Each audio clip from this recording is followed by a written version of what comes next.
واجعله لنا هجتين يا رب العالمين.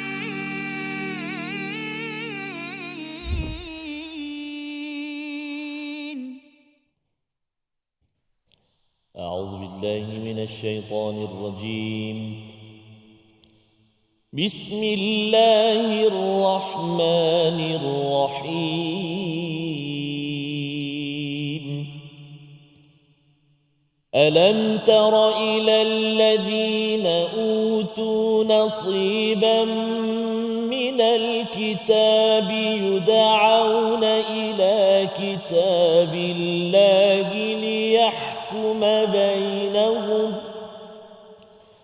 ثم يتولى فريق منهم وهم معرضون ذلك بأنهم قالوا لن تمسنا النار إلا أياما معدودات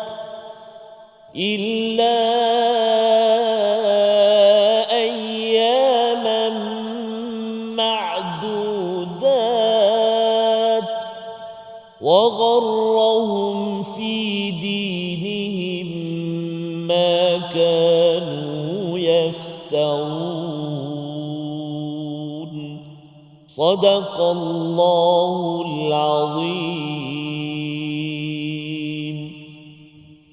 Assalamualaikum warahmatullahi wabarakatuh. Alhamdulillah, thumma alhamdulillah.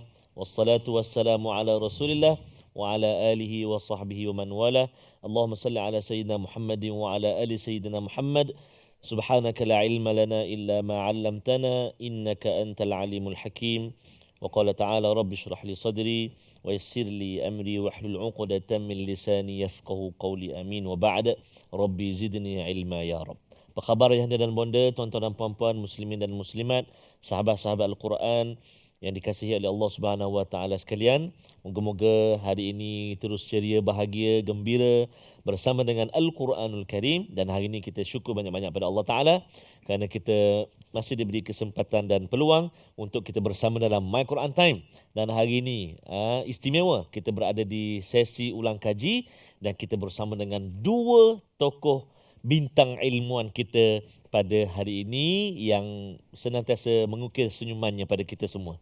Senyuman yang penuh dengan ilmu, subhanallah, alhamdulillah. Yang saya nak perkenalkan, alhamdulillah di hujung sana, tengok dah senyum dah, subhanallah. Yang berbahagia Profesor Madya Dr. Ahmad Sanusi Azmi. Apa khabar Prof? Alhamdulillah sihat. Allah, Ustaz Tarmizi sihat Saya alhamdulillah. Nampak Prof. happy hari ni. Nampak happy pasal bersama dengan dua Allahu figura-figura hebat kita ini, subhanallah. Dan juga tetamu undangan kita juga pada hari ini seorang qari Allah yang begitu lunak suaranya. Kita nak dengar je gini Prof, nasyid beliau. Ada banyak lagu sebenarnya, album banyak ni. Jangan bukan kaleng-kaleng ni, subhanallah. Jadi kita bersama dengan Al-Fadhil Ustaz Zarifi Daud. Apa khabar Ustaz? Alhamdulillah, syukur. Saya rasa duduk di tengah-tengah ni rasa aura Al-Quran itu melimpah pada kita semua. Alhamdulillah, syukur. Jadi ya, alhamdulillah bersama dengan Ustaz Tarmizi kita. Alhamdulillah. Akbar, subhanallah. Jadi insya-Allah Fadhil Ustaz, hari ini saya buka bicara saja. Masya-Allah. Namun soalan dan jawapan tetap daripada sana dan sini. Jadi saya mempersilakan kepada bahagia Prof Madya Dr. Sanusi untuk memulakan sesi ulang kaji kita pada hari ini. Tafadhal mashkura. Baik, bismillahirrahmanirrahim. Terima kasih Ustaz Tarmizi dan Ustaz Zarifi kita. Alhamdulillahirabbil alamin, wassalatu wassalamu ala asyrafil anbiya'i wal mursalin sayyidina Muhammadin wa ala alihi wa ashabihi ajma'in, amma ba'd. Tuan-puan, para hadirin, para ibu ayah, penonton yang dihadiri, yang dikasihi sekalian, insya-Allah pada hari ini kita bertemu lagi dalam rancangan My Quran Time kita, membicarakan dan memerhatikan. Kita punya ulang kaji pada hari ini adalah pada halaman 53 hingga halaman yang ke-54.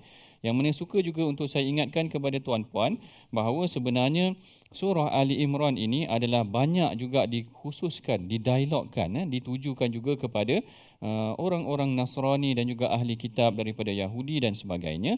Tetapi yang paling utama selain daripada dia menunjukkan kepada kita, penting juga untuk kita perhatikan pengajaran-pengajaran yang boleh kita ambil daripada nasihat yang Allah Ta'ala turunkan kepada ahli kitab ini. Hari ini kita akan membicarakan daripada ayat 23 hingga ayat yang ke-37. InsyaAllah sebelum kita mulakan persoalan yang akan kita ulang kaji bersama dengan Ustaz Zarifi kita, tokoh pendakwah yang terkemuka kita yang tidak perlu saya perkenalkan lagi. Mungkin kita boleh ulang sedikit Ustaz Tarmizi kita ayat yang ke-24 untuk kita perhatikan apakah yang boleh kita ambil tadaburnya daripada ayat yang ke-24 ini. Silakan Ustaz. Terima kasih Fadil Doktor yang bahagia, Fadil Ustaz Zarifi, tuan-tuan dan puan-puan penonton, ibu ayah dikasihi dirahmati Allah Subhanahu Wa Taala. Kita nak ulang lagi sekali ayat yang ke-24. Nak baca sebelah Johan kebangsaan ni. Ini Johan masa sekolah dulu. Cerita lama dah tu. Saya tengok di atas peta kata sedapnya bacaan dia. Johan masa tu. Dululah Ustaz, dulu. Dekat kebangsaan. Allahu Akbar. Sekarang ni dah lupa dah. Masya-Allah. Subhanallah. Suara kita tak subhanallah. Lonak suaranya subhanallah. Kita dengar sekejap ya. Saya dah umum dah ni. Allah. Ustaz Tarmizi dia perangkap saya ni. Jadi insya-Allah kita baca sama-sama ayat yang ke-24. A'udzubillahi minasyaitonirrajim. ذلك بأنهم قالوا لن تمسنا النار إلا أياما معدودات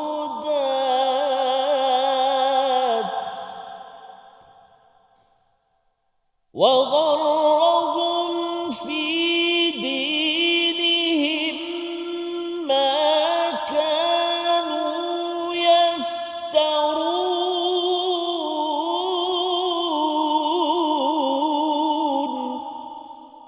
صدق الله العظيم.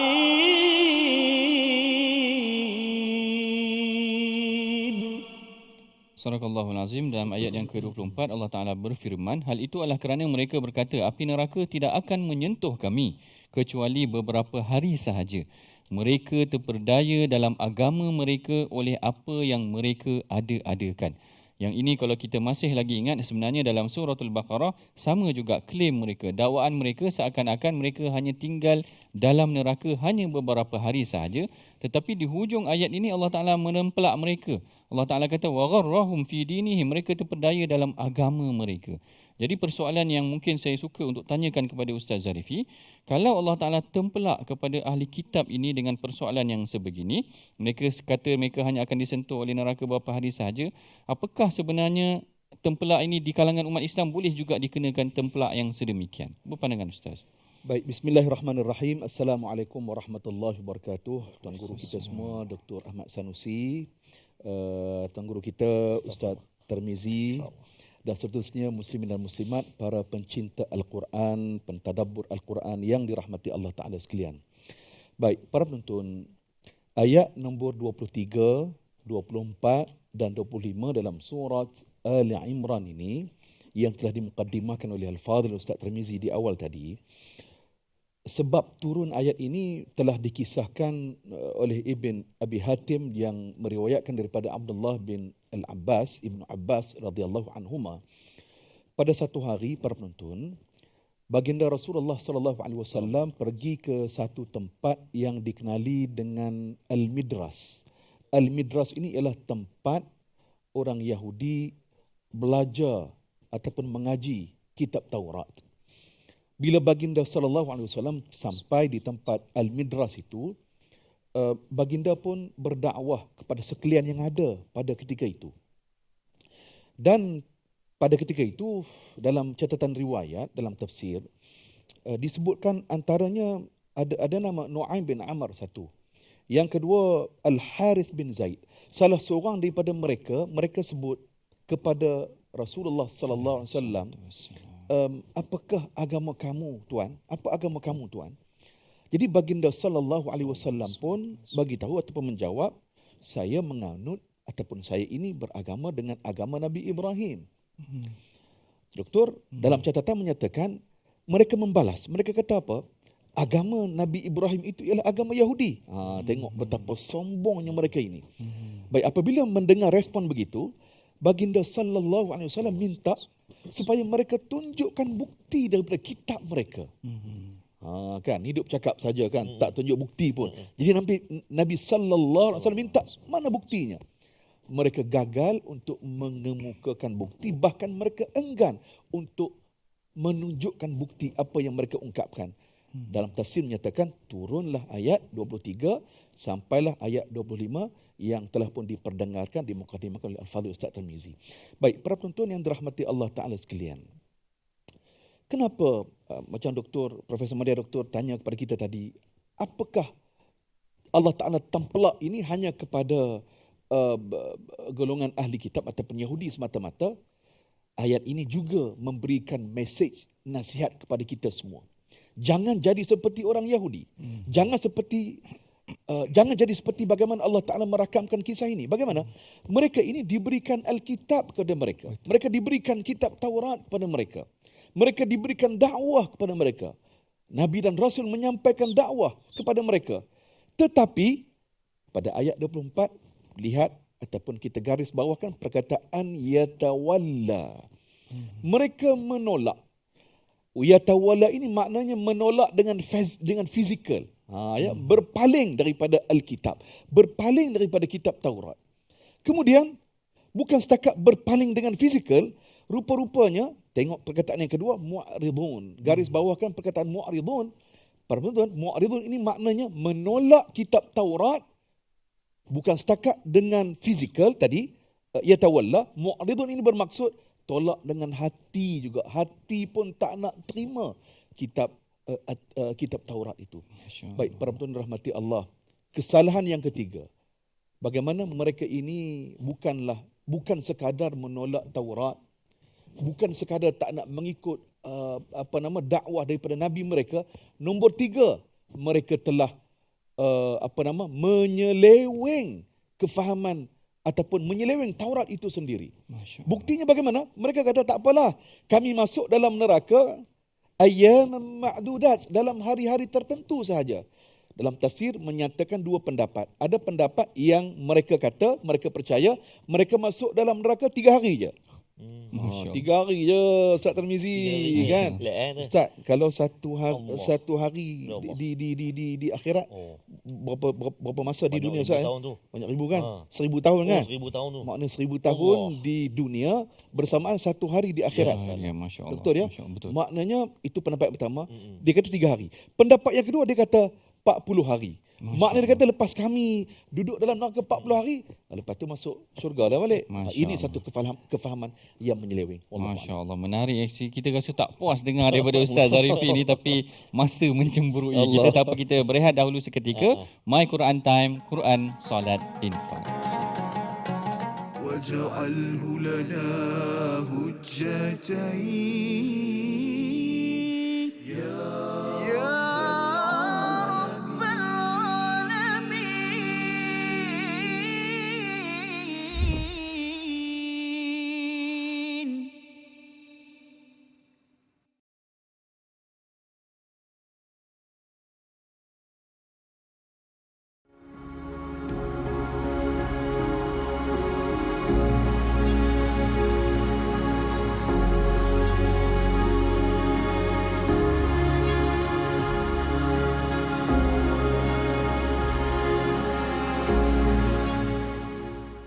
Al-Quran. Pelajari dan dalami kesempurnaan bacaan mengikut hukumnya. Fahami dan hayati maksudnya. Amalkan dan jadikannya sebagai panduan kehidupan. Bukan hanya kita belajar tadabbur, bahkan kita akan belajar tajwid secara mendalam dan ada segmen hafazan. Saksikan episod baharu My Quran Time 2.0 setiap hari 12.30 hari di TV9 juga di saluran Astro 149. مجاهينا وارزقنا تلاوته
واجعله لنا هجتين يا رب العالمين.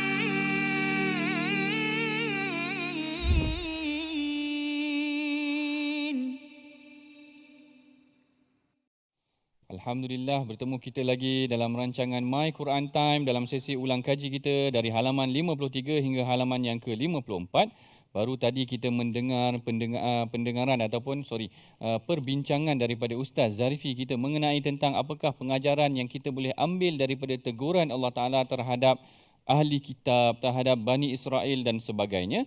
Kemudian kita akan masuk sedikit pada perbincangan seterusnya pada ayat yang ke-26. Ayat yang menceritakan tentang bagaimana Allah Ta'ala memberikan hak dan kuasa kepada mereka yang berkelayakan ataupun siapa sahaja yang Allah Ta'ala kehendaki. Sebelum itu, mari sama-sama tuan-puan, ibu ayah kita dengarkan dahulu bacaan merdu Ustaz Tarmizi kita untuk ayat yang ke-26 ini insya-Allah. Terima kasih kepada Prof. Bagi Ustaz Zarifi, subhanallah. Merdu kat sini. Allah. Tak izin minta izin. Allah Ustaz. Tuan-tuan dan puan-puan dibayar dikasihi dirahmati Allah Subhanahu Wa Taala. Tuan-tuan dan puan-puan pun merdu juga di rumah, di studio. Terima kasih kumpulan Istiqamah yang terus bersama, juga ibu ayah di rumah. Walaupun hari ni ya maklumlah banyak kenduri kendara saya, Betul. tapi Ya. tetap juga ada yang dalam kereta, Facebook. Masya-Allah. Ada dekat airport dan sebagainya, macam-macam ada yang kongsikan sebab Alhamdulillah. tak nak terlepas. Alhamdulillah, masya-Allah. Jadi kita nak baca ayat ni selalu dibaca sebenarnya Ustazah dalam wirid dan sebagainya, antaranya zikir pagi petang pun dibaca. Jadi kita nak baca sekali lagi ayat yang ke-26 sama-sama insya-Allah. A'udzubillahi minasyaitonirrajim. Qulillahumma malikal mulki tu'til mulka man tasha'u wa tanzi'ul mulk وتنزع الملك ممن تشاء وتعز من تشاء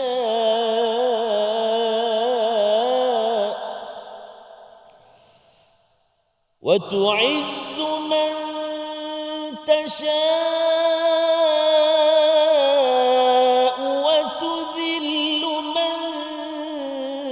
تشاء بيدك الخير إنك على كل شيء قدير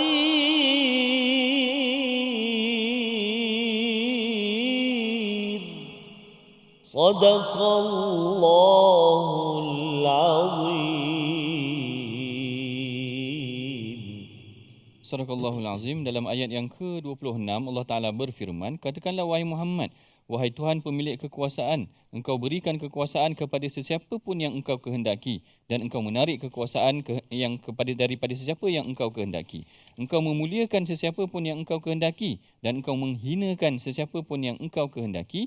Di tangan engkaulah segala kebaikan. Sesungguhnya engkau maha berkuasa atas segala sesuatu. Ayat ini masya-Allah tuan-puan sering kita bacakan mengenai tentang bagaimana Allah Ta'ala memberikan kuasa kepada sesuatu pihak, yang mana ayat ini telah lama menjadi konsep ataupun perkara yang perlu kita imani dalam kehidupan seharian kita. Jadi saya ingin bertanya kepada Ustaz Zarifi, sebenarnya apakah mesej utama yang perlu kita ambil bertadabbur dengan ayat yang ke-26 ini Ustaz? Baik, Allahumma salli ala Sayyidina Muhammad wa ala ali Sayyidina Muhammad. Profesor Madya, Dr. Ahmad Sanusi, Ustaz Ahmad Tarmizi dan para penonton rahmati Allah Ta'ala sekalian. Ayat 23 sampai ayat 25, Allah Subhanahu Wa Ta'ala mendedahkan bagaimana perangai dan sikap Yahudi. Mereka menolak Alkitab, menolak Taurat. Mereka sombong dan menyombong. Dan kemudian mereka cipta, mereka melakukan perkara yang menyeleweng daripada perkara yang diajarkan dalam kitab Taurat. Jadi tuan-tuan rahmati Allah Ta'ala sekalian, kemudian ayat sebelum masuk ayat 26 tadi, Allah Ta'ala menyatakan, فَكَيْفَ إِذَا جَمَعْنَاهُمْ لِيَوْمٍ لَا رَيْبَ فِيهِ. Allah Ta'ala peringatkan, ni hampa kena ingat ni, bagaimana kalian semua apabila dihimpunkan pada hari yang tidak ada keraguan padanya. Hari apakah itu? Iaitulah hari akhirat. Jadi kita sebut tadi Ustaz kan, bagaimana panjangnya hari akhirat tu kan. Macam mana Ustaz? Satu hari di akhirat itu 1000 tahun. Ya, 1000 tahun di dunia ni doktor ya. Begitu panjang. Baik, masuk ayat 26 tadi. Allah Ta'ala memberikan peringatan kepada kita. Rumusan ataupun intisari ayat 26 ini iaitulah kekuasaan itu hanya milik mutlak Allah Subhanahu Wa Ta'ala. Ayat ini memberikan mesej kepada kita dalam hidup ini, tuan dan puan, jangan sama sekali kita sombong dan menyombong. Jangan sombong dan menyombong. Tak kiralah apa juga kedudukan yang kita ada, tak kiralah juga apa kelebihan yang Allah Ta'ala bagi pada kita ni, jangan sombong dan menyombong. Apa makna sombong? Para penonton, baginda telah memberikan definisinya. Al-kibir, batrul haqq wa ghamtun nas. Sombong itu, ya, kesombongan itu bermaksud menolak kebenaran. Ya, menolak kebenaran, menolak Al-Quran, menolak wahyu Allah, menolak sabda Nabi SAW, menolak hukum hakam agama. Itu merupakan orang yang sombong. Dan yang kedua, wa ghamtun nas, orang yang merendah-rendahkan manusia lain, merendah-rendahkan insan lain. Para penonton rahmati Allah, mari kita tengok sedikit dalam sirah, undur ke belakang sikit, siapakah orang sombong? Yang pertama Fir'aun. Kan? Fir'aun ni punyalah sombong kerana apa? Kekayaan yang Allah Ta'ala bagi pada dia, kekuasaan yang Allah Ta'ala bagi kepada dia, akhirnya dia mengaku dia Tuhan. Fir'aun. Yang kedua, Qarun. Qarun, para penonton, ya Allah, begitu banyaknya harta, sampai orang kata harta karun lah. Pertandingan mencari harta karun, harta kan. Maknanya harta karun, maknanya dia banyak harta. Kan?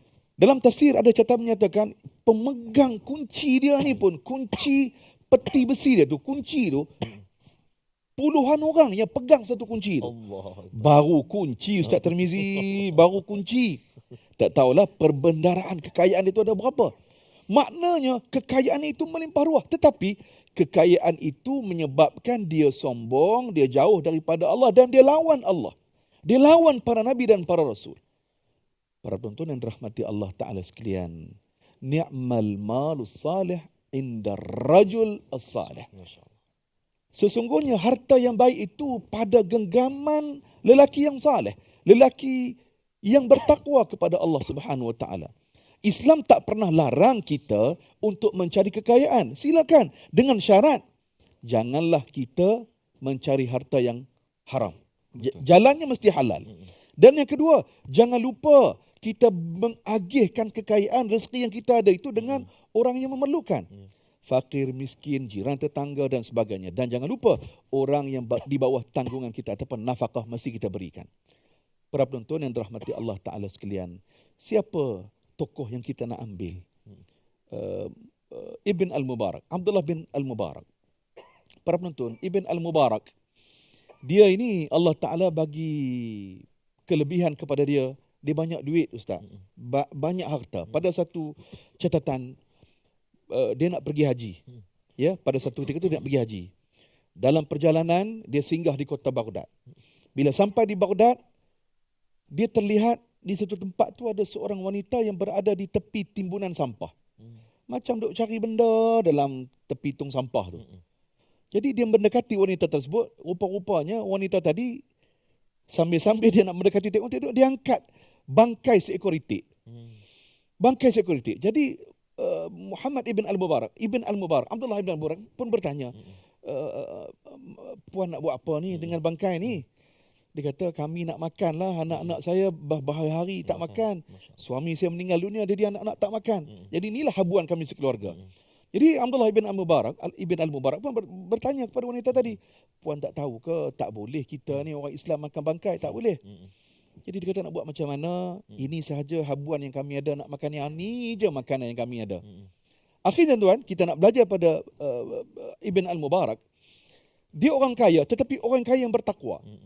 Bagaimana? Bila dia tersentuh hati melihat tadi orang susah tadi, dia buat satu keputusan penting dalam hidupnya. Dia tinggalkan ataupun dia batalkan hasrat dia nak tunai haji sebab pada waktu itu hukum haji bagi dia hukum sunat. Sebab dia dah pergi dah sebelum ni. Yang wajib dia dah pergi kan. Jadi yang sunat. Yang kedua, setelah dia batalkan rancangan untuk pergi haji, nombor 2, dia bagi duit dia, dalam catatan menyatakan sekitar 1,000 dinar kepada wanita tadi. 1,000 dinar tu doktor, kalau saya tak salah hampir sejuta tu, 700,000 duit kita. Jadi kalau 700,000 ni antara kita bertiga ni Ustaz Tarmizi lah. Kan ada akaun ada lah. Allah amin insya-Allah. Jadi tuan, dia bagi duit dia 1,000 dinar kepada wanita tadi. Ya Allah, ini yang kita nak belajar daripada ayat nombor 26 ini. Apa yang kita miliki ini semuanya milik Allah. Allah beri kepinjam, Allah beri amanah pada kita. Jangan sama sekali kita lupa Allah, jangan sama sekali kita sombong dan menyombong. Wallahu a'lam. Masya Allah, Allahu Akbar. Rasa tak puas dengar lagi huraian daripada Ustaz Zarfi kita. Masya Allah. Cantik maknanya bagaimana Allah Ta'ala telah menempelak pada ayat yang sebelum daripada itu mengenai tentang sikap manusia yang bagaimana mereka dalam urusan agama dan sebagainya. Kemudian Allah Ta'ala masuk pada ayat yang di bawah, sebenarnya yang memberikan segala kelebihan ini adalah Allah Ta'ala juga.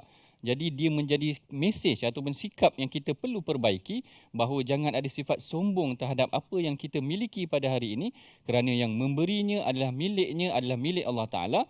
Allah Ta'ala boleh ambil bila-bila masa sahaja. Kita berehat dahulu seketika. My Quran Time, Quran, Salat, Infak. واجعله لنا هجتين يا رب العالمين.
جاهنا وارزقنا تلاوته. Hadis tu, ada hadis lain? Contoh lain kita boleh kongsikan? Yang kedua ialah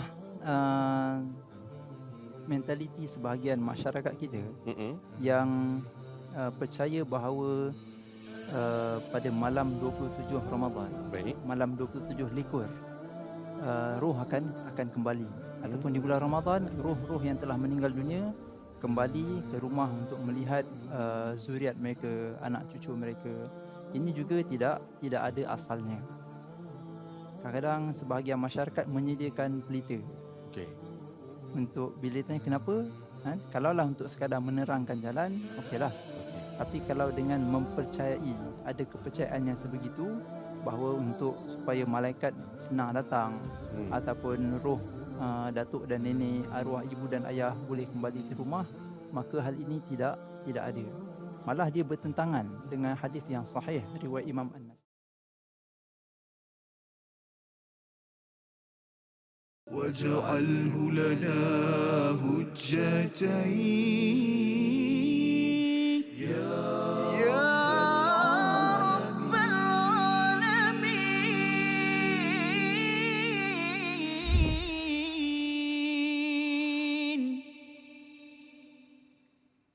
Mana milik kita, tidak ada milik kita. Semua yang ada Allah yang punya, tidak ada kita punya. usahakan saja apa yang kita dapat, Allah sudah sediakannya. Mengapa kita sombong memiliki Allah punya? Mengapa tidak malu kepada Allah yang empunya? Patut bersyukur kepada Allah yang memberi segalanya. Malulah kepada Allah kerana milik Ia punya. Allah. Sekarang Sambung saya. Doktor tak sambung ya? Oh, tu doktor tak sambung kita tu. Tak boleh nanti kalau saya nyanyi hujan tu nanti. Doktor nak sambung mana milik kita doktor? Mana boleh. Mana milik kita? Subhanallah, Kita- semua pinjaman sah. Pinjam kan kita tak ada apa-apa doktor kan? Betul. Allah. Kalau kita ikutkan daripada ayat yang ke-26 tadi, maknanya Allah Ta'ala memang perintahkan Kulillahumma malikal mulk. Betul lah, maknanya katakanlah wahai Muhammad, apa sahaja yang Allah Ta'ala beri ini sebenarnya bukan milik kita, tetapi milik Allah Subhanahu Wa Ta'ala. Yang ini yang kita ambil pelajarannya daripada ayat yang ke-26. Kita sambung sedikit lagi perbincangan kita daripada halaman yang ke-53 ini. Mari kita perhatikan sama-sama ayat yang ke-28. Bagaimana setelah kesinambungan menceritakan tentang pemerintahan, Allah Ta'ala masuk sedikit, maknanya ada dua perkaitan antara ahli kitab itu tadi, kemudian dengan pemerintahan. Bagaimana kedudukan sekiranya dalam urusan-urusan tertentu, apakah boleh diambil golongan orang yang bukan Islam ini sebagai sama-sama membantu dalam kepimpinan kita. Sebelum kita bincangkan mengenai tentang ayat ini, kita dengarkan dahulu bacaan daripada Ustaz Tarmizi kita, ayat yang ke-28. InsyaAllah Ustaz. Terima kasih Fadil Prof. Madia Doktor, bahagia Fadil Ustaz Muhammad Zarifi. Subhanallah. Dia ada lagu-lagu nasyid-nasyid dia Prof. Jadi sahabat-sahabat semua boleh cari dekat YouTube ada. YouTube ya. Di YouTube banyak. Antaranya yang saya suka tu yang guru tu. Datuk guru mengaji tu. Al-Quran Al-Quran tu. Masihkah Tuan ingat? Masihkah Tuan ingat? Tajuk lagu tu. Masih. Lepas tu antaranya juga lagu yang saya suka sebab saya pun ada seorang adik istimewa. Oh, Masya Allah. Lagu tu tinggi suara lagu tu. Masya Allah. Qori. Allah. Dia punya lah. Allah. Kebangsaan. Amboi saya teruk kena. Okey. Jadi kita nak baca tuan-tuan dan puan-puan dibayar sekalian. Lepas ni datang kita jangan tak. Okey, ayat yang ke-28 Prof. Ya, betul. Ayat ke-28. Jadi Ibu Ayah, tuan-tuan dan puan-puan sahabat Al-Quran, mari kita baca ayat yang ke-28. A'udzubillahi minasyaitonirrajim. لا يتخذ المؤمنون الكافرين أولياء من دون المؤمنين ومن يفعل ذلك فليس من الله في شيء إلا أن تتقوا منهم تقاه ويحذركم الله نفسه وإلى الله المصير وإلى الله المصير صدق الله العظيم. Sadaqallahul Azim. Ayat yang ke-28, janganlah orang-orang beriman menjadikan orang kafir sebagai pemimpin melainkan orang-orang yang beriman. Jadi secara umumnya, andai kita baca pada ayat ini, perintah yang diberikan oleh Allah Ta'ala adalah agak jelas di sini, bahawa seakan-akan mempunyai larangan terhadap pelantikan dalam kepimpinan bagi orang-orang yang bukan Islam. Jadi dalam perbincangan hari ini Ustaz Zarifi, kalau kita tengok bagaimana sebenarnya Islam menguruskan ataupun memberikan hukum dalam perintah kepimpinan ni, sebenarnya boleh ke kita memilih yang bukan Islam ni sebagai pemimpin? Apa pandangan Ustaz. Baik, Profesor Madya Dr. Ahmad Sanusi, Ustaz Tarmizi dan para pendengar sekalian. Ayat nombor 28 dalam surah Ali Imran ni, kalau kita rujuk dalam tafsir antaranya yang kontemporer ini, tafsir Perumahan Muttaqin. Disebutkan maksud ayat ini, larangan itu ialah orang yang memerangi umat Islam. Ya, orang yang memerangi umat Islam, golongan bukan Islam yang memerangi orang Islam, yang memusuhi umat Islam. Itu maksud konteks ayat ini. Pun begitu, tuan-tuan dan puan rahmati Allah Ta'ala sekalian. Kalau kita tengok dalam ayat yang berikutnya, ya, sebagai contoh dalam surah Al-Mumtahanah, ayat nombor 8 dan ayat nombor 9. Allah Subhanahu wa taala menyatakan, bismillahirrahmanirrahim, la yanhaakumullahu 'anil ladzina lam yuqatilukum fid din wa lam yukhrijukum min diyarikum an tabarruhum wa tuqsitu ilaihim innallaha yuhibbul muqsitin. Yang bermaksud, Allah tidak melarang kamu daripada berbuat baik. Ya, ayat nombor 8. Allah tidak melarang kamu daripada berbuat baik dan berlaku adil kepada orang-orang yang tidak memerangi kamu kerana agama kamu dan tidak mengeluarkan kamu daripada kampung halaman kamu. Sesungguhnya Allah mengasihi orang-orang yang berlaku adil. Ini konteksnya yang kita perlu fahami pada hari ini.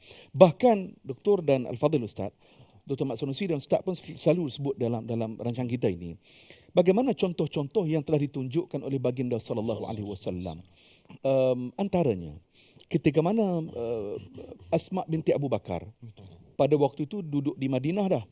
Pada waktu itu mak dia yang waktu itu mak dia belum Islam. Dalam catatan menyatakan maknya itu bernama Qutailah. Maknya tadi datang nak jumpa dengan Asma. Ialah anak kan lama tak jumpa, jadi nak jumpa. Jadi Asma binti Abu Bakar, dia pun bertanya kepada Rasulullah, minta petunjuk, pedoman daripada Rasulullah. Ya Rasulullah, mak aku ni datang nak jumpa dengan aku, bolehkah aku bertemu? Asma tanya sebab mak dia tadi belum Islam ataupun tidak Islam. Jadi baginda sallallahu alaihi wasallam menjawab, "Siriha." Nabi kata, sambungkan silaturahim kamu dengan ibu kamu. Tengok tuan-tuan, kita belajar daripada akhlak yang ditunjukkan oleh Rasulullah sallallahu alaihi wasallam, walaupun ibu ataupun ayah belum Islam ataupun tidak Islam, kita yang Islam ini, anak yang Islam ini masih wajib untuk memberikan ketaatan kepada ibu dan ayah yang masih belum Islam tadi. Ya, selagi mana ibu dan ayah tidak menyuruh kita melakukan perbuatan syirik dan perbuatan yang bercanggah dengan agama, ya, dalam soal-soal yang lain kita masih seorang anak yang kita mesti berbuat baik kepada ibu dan ayah kita walaupun mereka masih tidak Islam ataupun masih belum Islam. Itu satu contoh. Contoh yang kedua, tuan-tuan, puan-puan muslimin dan muslimat yang dirahmati Allah Taala sekalian. Bagaimana ketika ada satu mayat ataupun jenazah orang Yahudi. Betul kan? Lalu di depan Rasulullah sallallahu alaihi wasallam, Rasulullah bangun untuk memberikan penghormatan. Tengok, ini juga Nabi mengajarkan kepada kita, diberikan penghormatan itu atas asas apa? Kemuliaan insan. Maknanya kita memberikan hormat atas sifat keinsanan kita dengan dia itu. Jadi inilah secara rumusannya. Maknanya, tuan-tuan puan rahmati Allah. Satu lagi, baginda sallallahu alaihi wasallam pesan pada sahabat-sahabat, bila buat jamuan makan ataupun bila sembelih kambing ke, masak makanan ke, jangan lupa bagi kepada jiran-jiran. Termasuklah jiran tetangga yang bukan Islam. Nabi arahkan kepada Abu Dhar, doktor pada Abu Dhar, bila masak tu Nabi suruh lebihkan kuah tu. Kuah tu bagi lebih sikit. Maknanya jangan lupa berbagi-bagilah kepada jiran tetangga, termasuklah kepada jiran yang non-Muslim, bagi kita berkongsi. Sekarang ni musim durian ke, Ustaz Tarmizi? Dah. Ya. Bila nak kira? Kita ajak doktor nanti lah. Jadi tuan-tuan, kadang-kadang tuan-tuan bila musim durian kan, kita ya Allah buat balik rumah. Betul. Ni bau kuat. Bau kuat ya Allah. Jiran sebelah ni ya Allah, macam-macam bau Ustaz kan. Pulut durian macam-macam. Jadi tuan-tuan jangan lupa ya, maknanya rangkuman yang kita sebutkan ini bagaimana qudwah hasanah yang ditunjukkan oleh baginda sallallahu alaihi wasallam. Kita berbuat baiklah kepada sesiapa pun, termasuklah kepada golongan yang bukan Islam, kerana itulah dakwah, akhlak yang kita nak tonjolkan. Wallahu a'lam. Baik, Masya Allah. Terima kasih Ustaz Zarifi atas persoalan yang sempat dihuraikan daripada ayat yang ke-28, menceritakan kepada kita sebenarnya contoh-contoh bagaimana Rasulullah mendidik ataupun berkomunikasi, meletakkan kumpulan yang tertentu yang dianggap sebagai non-Muslim sama-sama bekerja membangunkan Madinah. Sebenarnya banyak juga contoh-contoh yang lain yang beberapa contoh telah disebutkan sendiri oleh Ustaz Zarifi, memberikan kepada kita pengajaran bahawa sebenarnya berbuat baik kepada non-Muslim ini juga adalah salah satu daripada tuntutan seperti mana yang telah dinyatakan di dalam surah Ali Imran ini juga dan dinyatakan dalam surah Al-Mumtahanah yang disebutkan oleh Ustaz Zarifi tadi. Kita berehat dahulu seketika, bertemu lagi selepas daripada ini. My Quran Time, Quran, Salat, Infak. واجعله لنا هجتين يا رب العالمين.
جاهنا وارزقنا تلاوته. Yahudi ni dia banyak kubu-kubu dia. Dia banyak kubu-kubunya, jadi Rasulullah tak boleh nak masuk, tentera Islam tak boleh nak masuk. Akhirnya Rasulullah kata la atiyanna rayata gadan ila rajulin yuhibbullahu yuhibbu. Rasulullah kata aku akan bagi bendera ni kepada seorang lelaki lelaki ni akan menembusi kubu Khaybar tadi, dan dia adalah seorang lelaki yang disayangi oleh Allah dan Rasulnya. Jadi semua sahabat tertanya-tanya siapa lelaki yang Rasulullah puji macam tu, disayangi Allah dan Rasul ni tadi. Kalau tak silap saya dalam riwayat, Umar pun datang dalam keadaan macam nak tinggikan diri dia ataupun menjengkit, kalau tak silap saya tinggikan diri supaya Rasulullah nampak dia dulu. Rasulullah nampak dia dulu. Tetapi bila semua sahabat dah kumpul, Rasulullah kata Aina Ali, mana Saidina Ali, mana Ali? Lalu Rasul pun kalau tak silap saya ketika itu istaka bi'ainihi, Saidina Ali tengah sakit mata, lalu Rasul hembuskan atau beludahkan pada matanya elok, dan Saidina Ali lah yang memegang bendera menuju ke arah tentera Khaybar ataupun ke arah kubu Khaybar, membuka kubu-kubu yang telah tertutup, maknanya susah tentera Islam nak. واجعله لنا هجتين يا رب العالمين.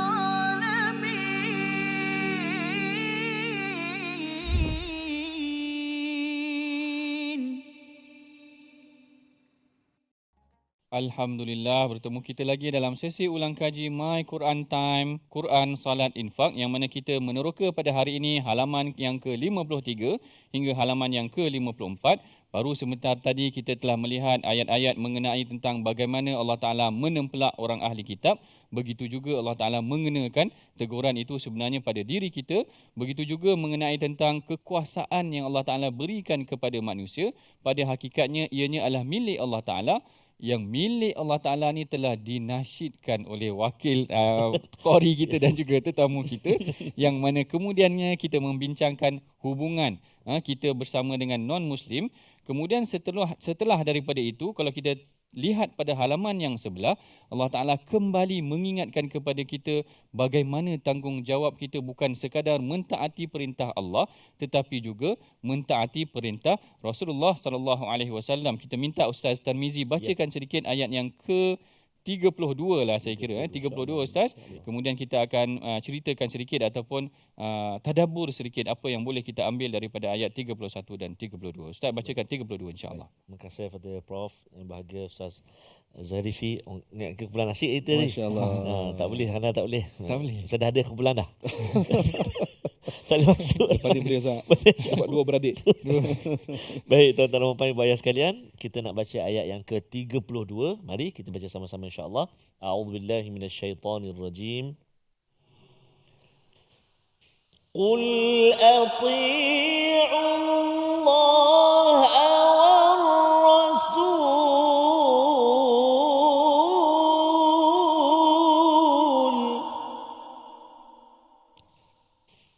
fa in tawallaw fa inna Allah la yuhibbul kafirin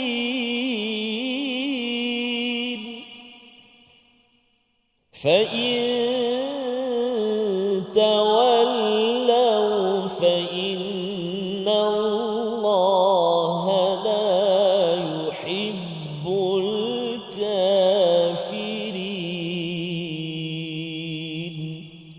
Sadaqallahul azim. Sadaqallahul azim. Katakanlah wahai Muhammad, taatilah Allah dan Rasulnya. Jika kamu berpaling, ketahuilah bahawa Allah tidak menyukai orang-orang yang kafir. Jadi kalau kita perhatikan ayat ini, sebenarnya ayat yang popular dah. Allah Ta'ala perintahkan kita agar mentaati Allah dan Rasul. Namun kalau kita tengok ayat yang sebelum daripadanya, Allah Ta'ala perintahkan agar kita mencintai Allah dan Rasul juga. Qul in kuntum tuhibbunallah fattabi'uni yuhibbukumullah. Jadi di sini sebenarnya ada 2 perintah yang kalau kita perhatikan, yang mana ayat yang pertama kalau kita tengok perintahnya adalah fattabi'uni, ikutlah Rasulullah. Biasa ada rancangan fattabi'uni diambil daripada perkataan ini, fattabi'uni iaitu ikutlah Allah Ta'ala, maka Allah Ta'ala akan mencintai kita. Ikutlah Rasulullah, maka Allah Ta'ala akan mencintai kita. Namun dalam ayat yang ke-32, perintahnya sedikit berbeza. Yang perintah yang pertama, fattabi'uni. Perintah yang kedua, ati'ullah war rasul. Maknanya, perintah yang pertama adalah ittiba', mengikuti Rasulullah. Perintah yang kedua adalah taat juga kepada Allah dan Rasul. Jadi persoalan timbul di sini, apa bezanya sebenarnya Ustaz antara ittiba', ikut dengan taat ni? Apa beza dia sebenarnya Ustaz? Silakan Ustaz. Allahumma salli ala sayyidina Muhammad wa ala sayyidina Muhammad. Dr. Ustaz Ahmad Tarmizi, masya-Allah Ustaz, tadi lagu apa Ustaz baca tu Ustaz? Sedap, masya-Allah, sedap semua Ustaz. Ya Allah, sedap betul kan? Allah, balik ni kita kena berlatih. Lagu apa Ustaz? Tadi lagu Bayati. Bayati, masya-Allah. Dia tabaqat ke apa? Harakat Ustaz. Nak sedekah tu. Alhamdulillah. Baik, para penonton rahmati Allah Taala sekalian. Ayat nombor 23, 24 ni, sebab turun ayat ini ialah bagaimana ada satu ketika tu datang rombongan daripada Najran, mereka bertemu Rasulullah sallallahu alaihi wasallam. Mereka bagi tahu akidah kami ni Muhammad, kami mengaku yang Isa, Nabi Isa itu ialah anak Allah. Sebabnya kami kata begitu kerana itulah tanda kami cintakan Allah. Bila dia kata begitu, itu akidah yang salah. Turunlah ayat nombor 23 dan ayat nombor 24 ini. Baik, para penonton rahmati Allah, maksudnya ialah sebagai tanda kita cinta kepada Allah, kita mesti ikut apa yang disabdakan oleh Rasulullah sallallahu alaihi wasallam. Jangan kita buat perkara-perkara yang bertentangan dengan apa yang diajarkan oleh Rasulullah sallallahu alaihi wasallam. Jadi kaum ataupun rombongan Najran tadi, mereka telah melakukan perkara yang bertentangan dengan apa yang diajarkan oleh Rasulullah sallallahu alaihi wasallam. Jadi maknanya sebagai tanda kita cinta kepada Allah, mesti ikut Rasulullah sallallahu alaihi wasallam, ittiba', mesti ikut pada Rasulullah sallallahu alaihi wasallam, yang mentaati Allah dan mentaati baginda Rasulullah sallallahu alaihi wasallam. Maknanya ikut apa yang diajarkan oleh Rasulullah sallallahu alaihi wasallam. Karena itulah tuan-tuan rahmati Allah, dalam sebuah riwayat baginda menyatakan, la yu'minu ahadukum hatta akuna ahabba ilaihi min walidihi wa waladihi wan nas ajma'in. Tak sempurna iman kalian semua apabila aku, kata Nabi, apabila aku masih belum dicintai oleh kalian semua, melampaui cinta kalian kepada ibu bapa, kepada anak-anak dan kepada sekalian umat manusia.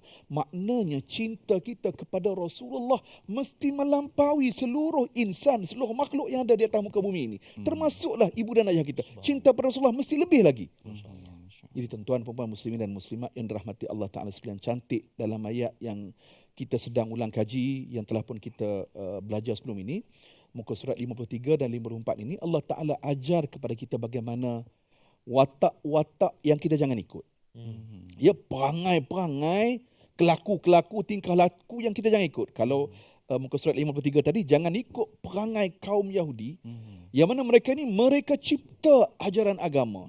Mereka diberikan ilmu tapi memandai-mandai dalam agama. Sehingga mereka kata tadi, doktor kan di awal tadi, tak apalah kami masuk neraka sekejap aja.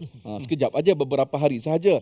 Pendapat ulama tafsir dah kata yang pertama 7 hari. Yang kedua kata ada 40 hari. Lepas tu kami masuk syurga lah. Ini jangan berlaku dalam kehidupan kita. Maknanya kita kena pegang sungguh-sungguh sunnah Rasulullah sallallahu alaihi wasallam, dan tentunya lah apa yang diajarkan dalam Al-Quran. Para penonton, dalam ayat 23 dan 24 ini, apabila kita cintakan Allah, cintakan Nabi sallallahu alaihi wasallam, kita ikut Allah, ikut Nabi sallallahu alaihi wasallam, kita akan dapat dua benda. Yuhibbukumullah, kita akan dicintai oleh Allah. Yang kedua, Allah Ta'ala akan mengampunkan dosa-dosa kita. Wa yaghfir lakum dzunubakum. Jadi para penonton rahmati Allah, marilah kita sentiasa terus meningkatkan ilmu supaya kita cinta Allah dan kita ikut baginda Rasulullah sallallahu alaihi wasallam. Kenapa ikut Rasulullah? Itulah juga ikut ataupun kita taat kepada Allah Azza wa Jalla. Wallahu a'lam. Masya-Allah. Terima kasih Ustaz Zarifi atas huraian mengenai tentang bagaimana tanda kita menyayangi Allah dan Rasul. Menyayangi Allah pada hakikatnya adalah dengan kita berpegang dengan sunnah Rasulullah sallallahu alaihi wasallam. Itulah juga tanda ketaatan kita kepada Allah dan Rasul, dan saya kira kita telah pun hampir sampai kepada penghujung rancangan. Masya-Allah. Kejap je rasa Ustaz Allahu akbar. Tak puas rasanya, tapi mudah-mudahan Allah Taala merahmati pengajian kita pada hari ini. Kita sama-sama tadahkan tangan berdoa, mudah-mudahan Allah Taala memberkati pengajian kita pada hari ini. Kita akan bacakan doa yang akan dipimpin bersama-sama kita oleh Ustaz Zarifi kita. Silakan Ustaz. Bismillahirrahmanirrahim. Alhamdulillahi rabbil alamin. Wassalatu wassalamu ala sayyidil mursalin. Sayyidina Muhammadin wa ala alihi wa sahbihi ajma'in. Allahumma ighfir lana dhunubana waliwalidina warhamhum kama rabbawna sighara. Wahai Allah, ampunkanlah dosa kami. Ya Allah, ampunkanlah dosa kedua ibu bapa kami, dan kasihkanlah mereka seperti mana mereka menjaga kami, mengasuh kami sejak kami kecil lagi. Allahumma inna nas'aluka ilman nafi'a wa rizqan tayyiba wa amalan mutaqabbala. Ya Allah, berikanlah kepada kami ilmu yang bermanfaat. Wahai Allah, berikanlah kepada kami rezeki yang halal dan baik. Dan ya Allah, Engkau terimakanlah segala amal-amal kami. Rabbana hab lana min azwajina wa dhurriyyatina qurrata a'yun waj'alna lil muttaqina imama. Ya Allah, jadikanlah kami, sekeluarga kami, isteri, suami dan anak-anak kami, semuanya penyejuk mata hati kami ya Allah. Dan mudah-mudahan ya Allah, kami semua dapat masuk syurga sekeluarga kami ya Allah. Wa sallallahu ala sayyidina Muhammad wa ala alihi wa sahbihi ajma'in. Walhamdulillahi rabbil alamin. Amin. Amin ya rabbal alamin. Taqabbalallahu minkum minna minkum taqabbal ya karim. Moga-moga doa yang dipanjatkan sebentar tadi diterima dan diangkat oleh Allah Subhanahu wa taala, dan juga moga-moga Allah Subhanahu wa taala terus suburkan iman kita dan beri semangat kepada kita untuk terus dalami Al-Quran insya-Allah taala. Jangan lupa untuk terus bersama kita bergabung, kita sebarkan pengajian kita tentunya dalam tabung gerakan Al-Quran, wakaf kita untuk ummah, untuk kita gerakkan Al-Quran. Tuan-tuan dan puan-puan boleh sahaja klik ataupun boleh scan QR kod kat situ pun boleh di kaca TV kita untuk terus sama-sama kita aktifkan akaun infak kita insya-Allah taala. Jadi kita nak ucapkan jazakumullahu khairal jazak, jutaan terima kasih kepada ahli-ahli panel kita pada hari ini dan sesi ulang kaji kita. Yang bahagia Al-Fadhil Ustaz Profesor Madya Dr. Ahmad Sanusi, dan juga tetamu undangan kita yang bahagia Al-Fadil Al-Ustaz Muhammad Zarifi Haji Daud yang berkunjung ke teratak My Quran Time. Alhamdulillah. Mudah-mudahan ini bukan kali yang pertama, kedua, ketiga, bahkan berkali-kali lagi lah, insya-Allah. Saya tak ada utang apa dengan Ustaz Mizi, tak ada utang apa. Tak ada dah, subhanallah. Terima kasih banyak. Jazakallah khair. Jangan lupa tuan-tuan dan puan-puan, sahabat Al-Quran, sahabat penonton semua, untuk kita terus dalami episod kita, ulang kaji kita ataupun pengajian kita besok di halaman yang berikutnya, insya-Allah taala. Sehingga ketemu lagi dalam My Quran Time, Quran, Salat, Infak. Assalamualaikum warahmatullahi wabarakatuh.